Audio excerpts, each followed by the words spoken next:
Bonjour natif du signe de la Vierge, je vous retrouve pour la guidance du mois de mars 2023. J'espère que vous allez bien. On va regarder ensemble les messages pour vous pour ce mois de mars, sachant que c'est une guidance générale, donc elle ne parlera pas à tout le monde. Et je vous invite à prendre uniquement les messages qui résonnent en vous.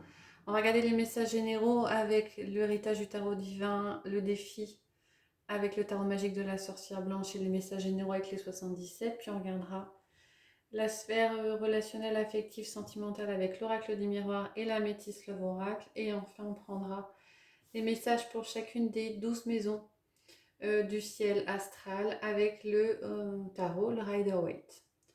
Voilà, on commence tout de suite avec l'héritage du tarot divin. Quelle est l'énergie qui vous accompagne sur ce mois? On est dans le 8 de denier. Alors, le 8 de denier, les questions d'apprentissage.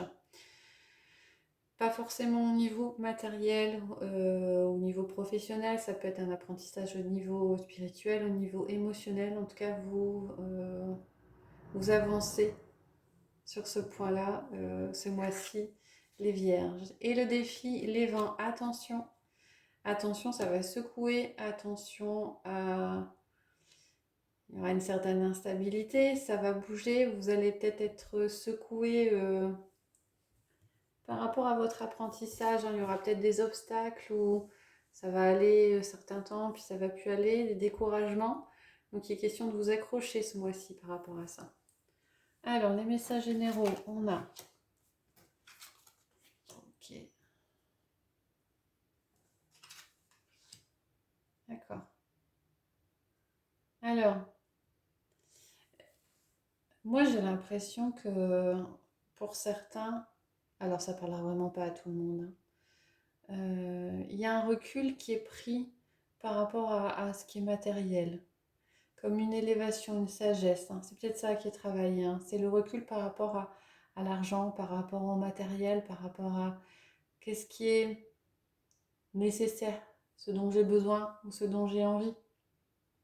Et donc il y a beaucoup de lâcher prise par rapport à la sphère matérielle.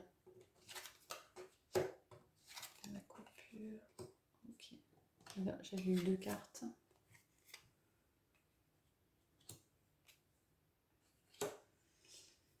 On a quelque chose. On a la coupure. On a la coupure et on a la réconciliation. Vous arrêtez quelque chose. Vous arrêtez quelque chose qui ne convient pas dans une union. Et, euh, et j'ai l'impression que c'est pour vous réconcilier avec vous-même. Vous réconcilier avec vous-même dans le sens où vous avez besoin d'un petit peu de temps seul pour redémarrer. Pour d'autres, si c'est pas une coupure pour vous recentrer sur vous-même, il y a eu un éloignement de quelqu'un ou de quelque chose par rapport à une certaine situation et il y a un rapprochement qui s'opère. Il y a un rapprochement qui s'opère et euh, il y a des nouveaux projets et on sort de la solitude de par ce rapprochement. Alors ça peut être au niveau de la sphère matérielle, professionnelle comme la sphère sentimentale, affective. Il y a eu un éloignement, il y a un rapprochement qui permet euh, de ne plus être isolé, de ne plus être centré sur soi-même et de démarrer quelque chose de nouveau. À la lune, élévation.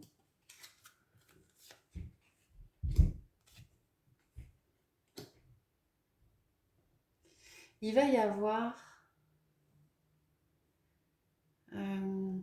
avec la carte numéro 7, on parle d'élévation, on parle d'une évolution. Euh,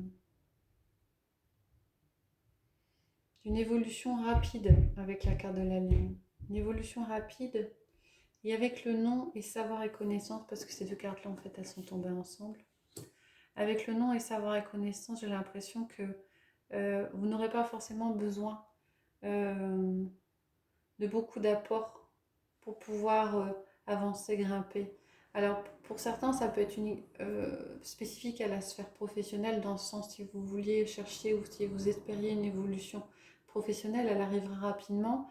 Mais si on vous avait dit, ben, il faudra passer tel ou tel diplôme ou faire telle ou telle formation, a priori, ce n'est plus le cas.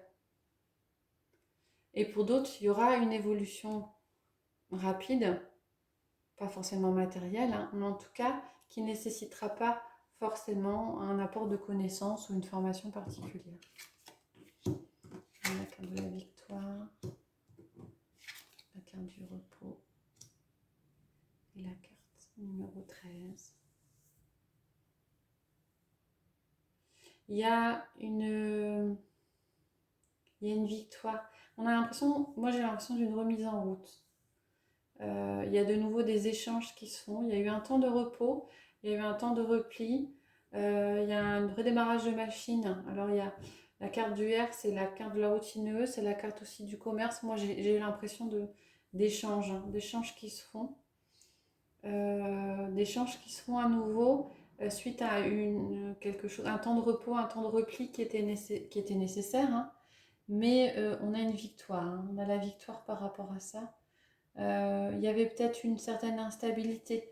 Il y avait peut-être des moments de haut ou des moments de haut et de bas, des moments de temps de repos, des moments où vous deviez avancer. Et j'ai l'impression que ça se stabilise ça, sur ce mois de mars. Voilà, on va regarder la sphère affective, relationnelle, sentimentale. On a le boomerang avec le message reçu, l'instabilité avec l'honneur, la tranquillité, avec la fin de l'hiver, la fin de cycle, pardon, la froideur, le temps avec la relation instable, la jalousie, l'amour éphémère et la loi avec le nom. Il y a une instabilité,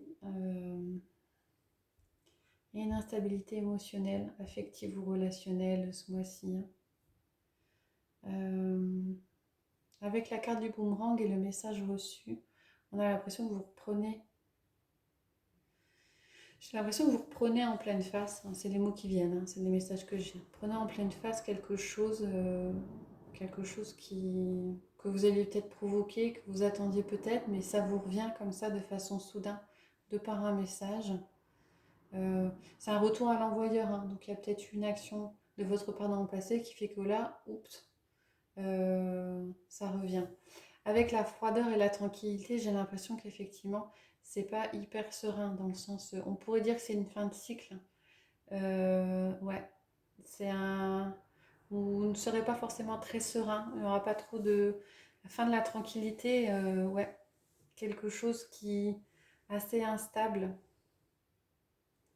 On a quand même la carte du bonheur qui vient sur la stabilité. Donc je pense que l'issue va être positive. Vous allez réussir à sortir de cette instabilité, mais vous allez devoir gérer, je pense, quelque chose qui revient. Avec le temps et la relation ou la situation instable, c'est ça. Hein, je pense que quelque chose vous revient.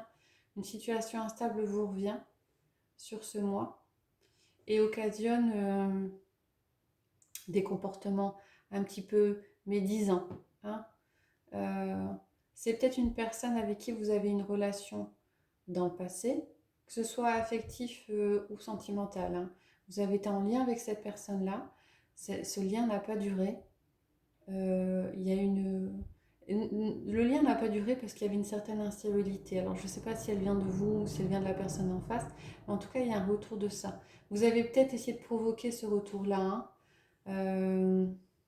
Peut-être que vous n'aviez plus de nouvelles et que vous avez voulu avoir des nouvelles et du coup ça vous revient un peu en pleine face ce mois-ci et ça perturbe un petit peu votre sérénité. Avec la carte de la loi et le non, on a un manque d'équilibre, hein, ça revient à l'instabilité. On a un manque d'équilibre, vous ne savez plus trop sur quel pied danser, il y a quelque chose qui vous revient. Je pense que vous avez un petit peu cherché à ce que cette chose vous revienne, mais du coup ça vous perturbe.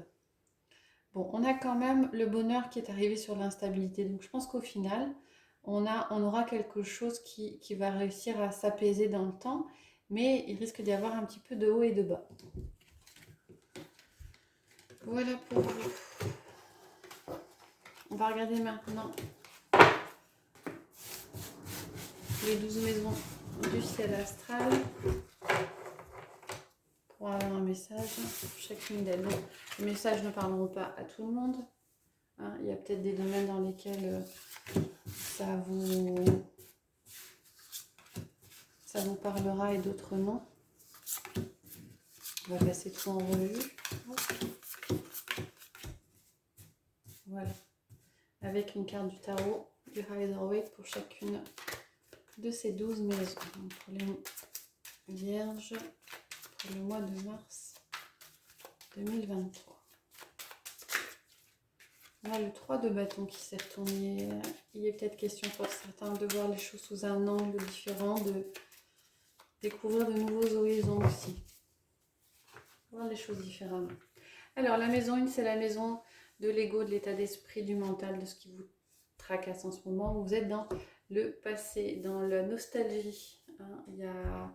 Vous ressassez peut-être des choses du passé, peut-être des difficultés à tourner une page. La maison 2, c'est la maison des biens, des finances, des acquisitions. Le 6 d'épée, il est question de sortir de votre vie des choses qui ne vous conviennent pas. Ça reprend un peu le 77. Hein. Il y a nécessité peut-être de prendre du recul et ouais, un relâchement par rapport à du matériel, à du financier. Peut-être que vous voyez les choses différemment sur ce mois. La maison 3, c'est la maison des échanges, hein, des communications et de l'entourage proche aussi. On a le chariot, on a le succès. Donc les échanges, les communications sont assez positifs. Il est question aussi de persévérer, de continuer hein, pour avoir le succès derrière. Hein. Mais en tout cas, c'est une majeure. Donc au niveau des communications, ça se passe plutôt bien. La maison 4, foyer, famille, fondation. On a la tentation. Ah, au niveau du foyer familial, il y aura peut-être des tentations. Ouais. Alors c'est peut-être vous, c'est peut-être quelqu'un de très proche. Hein. Une addiction peut-être. Vous allez peut-être avoir une personne proche qui sera tentée de replonger dans ses addictions, si elle en avait. La maison 5, la maison de l'amour, des loisirs, des plaisirs, des enfants. On a pour certains une nouvelle rencontre avec le 2 de coupe. Une nouvelle rencontre au niveau amoureux pour ceux qui n'auraient personne dans leur vie. Et pour ceux qui ont quelqu'un, on a un renouveau émotionnel. Hein, on se voit différemment ce mois-ci. Maison 6, maison du travail, de la santé. On a la reine d'épée. Alors, au niveau du travail, on est carré, pragmatique. On sait où on va, on est stable sur ce mois de mars. Maison 7, maison de l'autre, du conjoint, des associations, des relations avec l'extérieur. Il est question de cocooner ce mois-ci, de prendre du temps pour soi, peut-être de prendre du temps pour son couple, de prendre du temps à faire des choses qui nous font plaisir. La maison 8, transformation, remise en cause, ce qui doit changer. Valet de Pentacle. Osez vous lancer dans de nouveaux projets, moi c'est ce que j'entends. Osez faire ce que vous voulez, osez démarrer des projets qui vous tiennent à cœur. Maison 9, maison des études, des voyages, de la spiritualité. On a l'étoile qui est une carte majeure, un renouveau. Alors pour certains, un renouveau au niveau spirituel, le phénix qui renaît de ses cendres. Pour d'autres, il y a un redémarrage par rapport à des études ou peut-être la nouvelle envie de voyager, de voir de nouveaux paysages, de vous ressourcer en faisant cela. Maison 10, maison de la carrière, de la position sociale, de l'ambition. On est dans le retrait. On est dans le retrait. Alors, c'est marrant parce qu'on est dans le retrait au niveau de la position sociale, mais au niveau du travail, on est dans le pragmatisme, on est carré. Alors, je pense qu'on est carré, qu'on sait où on va, mais pour autant, on ne se met pas en avant. Il y a du recul qui est pris à ce niveau-là. La maison 11, la maison des amis, de la fraternité, des projets collectifs. Ah, il y a peut-être des relations amicales qui sont un petit peu tendues, en tout cas qui vous font... qui provoquent peut-être des insomnies, des difficultés, vous tournez en rond, vous posez des questions, ça vous empêche de dormir, en tout cas ça vous tracasse. Il y a un relationnel amical qui vous tracasse. Et la maison 12, bilan retraite, lâcher prise, secret, épreuve, côté caché, conflit. Alors là on vous dit au niveau de la maison 12, ne cherchez pas peut-être à avoir toujours le dernier mot, ne cherchez pas forcément à imposer vos idées. Laissez un petit peu peut-être le champ libre aux autres et et confronter vos opinions sans forcément chercher à tout prix à vous imposer. Voilà pour vous, j'espère que ça vous a plu. Si c'est le cas, n'hésitez pas à commenter, voire à liker. Voilà, je vous souhaite une bonne journée, je vous retrouve bientôt pour de prochaines guidances.